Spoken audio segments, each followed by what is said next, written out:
Isang kilalang chartered market technician na si Ginang Tony The Bull Severino ang naglabas ng kanyang matinding pahayag. Ayon sa kanya, ay aabot daw sa XRP sa $13 na presyo at mangyayari lamang daw po yan sa loob lamang ng 42 days. Ayan, 42 araw lamang. Yan, $13 na raw ang magiging presyo ni XRP. Kaya galing po mismo ito sa isang ekspertong market technician. Pero, posible nga ba talaga ito? O puro hype lang ito?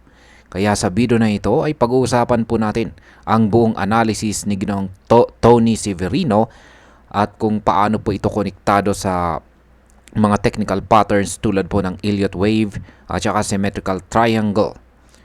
Kaya yan po ang siyang ating pag-uusapan sa video na ito, pero bago po tayo magpatuloy ay pakibasa na lamang po muna ang disclaimer dito po sa ibaba ng ating screen. At ayan mga ka-crypto, hindi lang po basta naglabas ng number or numero itong si Ginong Tony Severino. May matibay po siyang technical analysis sa likod ng kanyang $13 na prediction. Ayon po sa kanya, nagsimula ang bagong phase ng uptrend ni XRP matapos po nitong basagin ang $3 na resistance na 4 na buwan nang sinusubukang lampasan. Ibig sabihin ay hindi lang ito random pump. Ito po ay continuation ng isang bullish structure na matagal nang binubuo ni XRP. At ayon po kay Ginang Tony, ang kasalukuyang breakout ay parte ng tinatawag niyang final move bago maabot ni XRP ang bagong all-time high. Ngayon ay balikan po natin sandali ang kasaysayan ni XRP. Noong mga November 2024, ayan, ay ito po yung nang malampasan ni XRP ang kanyang psychological barriers sa presyo na $1 at saka $2, ay nakabuo po siya ng malaking breakout mula sa isang 7-year symmetrical triangle pattern. Pero teka, may sumalo sa kanya sa presyong $3.4. Mula po rito ay nagkaroon ng panibagong bull pennant o mas maliit na triangle. Tumagal ito ng 6 na buwan or 6 months hanggang sa muli na namang sumabog pataas sa XRP. At ngayon ay sumabog po siya papuntang $3.6 na presyo. Kaya ang ganitong setup ay typical sa bullish continuation patterns na nagsasabi na may malakas pang itutulak ang presyo pataas or meron pa itong pressure or puwersa na umangat.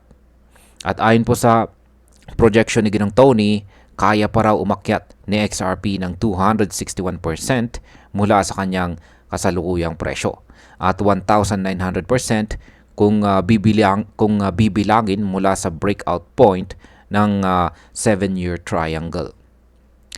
Ngayon ay dito na po pumapasok ang Elliott Wave Theory. Isa naman po itong technique sa technical analysis na sinusukat ang mga wave ng price movement sa market cycles. Ayon po sa chart ni Ginong Tony ay nasa wave 5 na ngayon itong sa XRP. Ayan, wave 5. Ito po yung kanyang ibinahaging chart sa kanyang Elliott Wave Theory analysis. Ayan po yung wave 5. Ang wave 4 ay nangyari daw noong bumagsak ang presyo mula sa $3.4 papuntang $1.96 nitong June 2025. Pero matapos po ang breakout na ito, sinasabing nagsimula na ang wave 5, kung saan ay historically ang pinakamalakas at pinakamabilis sa lahat ng mga waves. At ang dulo ng wave 5, yan ay target po yan. Target po niyan na presyo ay $13. At base po sa kanyang computations, ito raw ay maaring mangyari sa loob lamang ng 6 weeks. Or ibig sabihin ay 42 days na lang ang hinihintay natin. Ngayon ay hindi lamang po chart ang basihan dito ni Ginoong Tony Severino. Binalikan din po niya ang kasaysayan ni XRP noong taong 2017 hanggang taong 2018. Ayan. Nitong mga panahong ito ay pagkatapos po ng breakout mula sa presyong 0.39, dumaan si XRP muna sa isang consolidation period. At pagkatapos po ng phase na yan, in just 6 weeks ay lumipad po sa XRP papuntang presyong $3.8.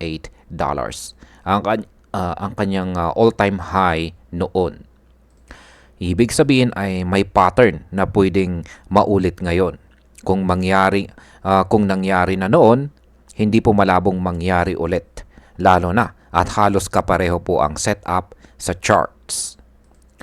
Pero mga ka-crypto, hindi rin nakalimutang magbigay ng warning or babala itong si Ginoong Tony.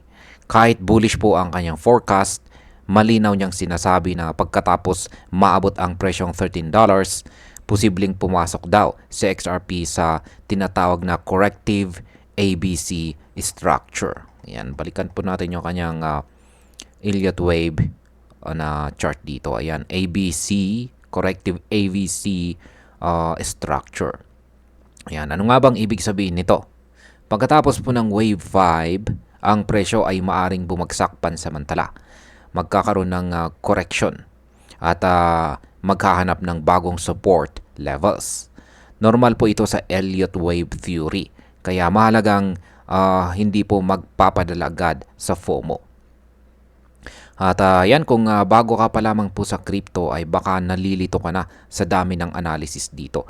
Pero heto po ang simpleng payo. Aralin mo ang market bago ka pumasok. Huwag ka lang magbase sa hype. Kahit gaano pa kaganda ang prediction, dapat handa ka sa lahat ng posibleng galaw. Tataas man yan or babagsak. At kung plano mo pong pumasok dito kay XRP, ay tanungin mo muna ang sarili mo. Ayan, ano nga ba ang strategy mo? Pangmatagalan ba? Swing trade? Short-term flip? Iba-iba po ang approach ng bawat investor. Kaya walang one size fits all. Ayan, sa kabuuan, ang tanong ngayon ay posible nga ba talaga?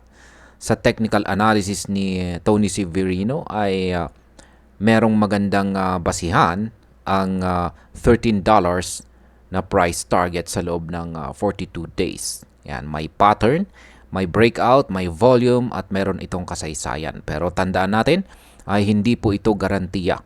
Ang market ay puno po ng sorpresa. Ang mga chart at ang mga chart ay tools lamang. Ang tunay po na resulta ay nasa galaw ng tao sa likod ng market. Kaya para sa mga baguhan ay ito po ang aral. Huwag po tayong maging bulag sa hype, pero huwag din tayong matakot pag may oportunidad. Aralin, intindihin, at higit po sa lahat ay gumamit ng tamang diskarte. At ayun, hanggang dito na lamang po tayo sa video na ito mga ka-crypto. Marami pong salamat sa panonood. Ingat po tayo lagi at God bless po sa ating lahat.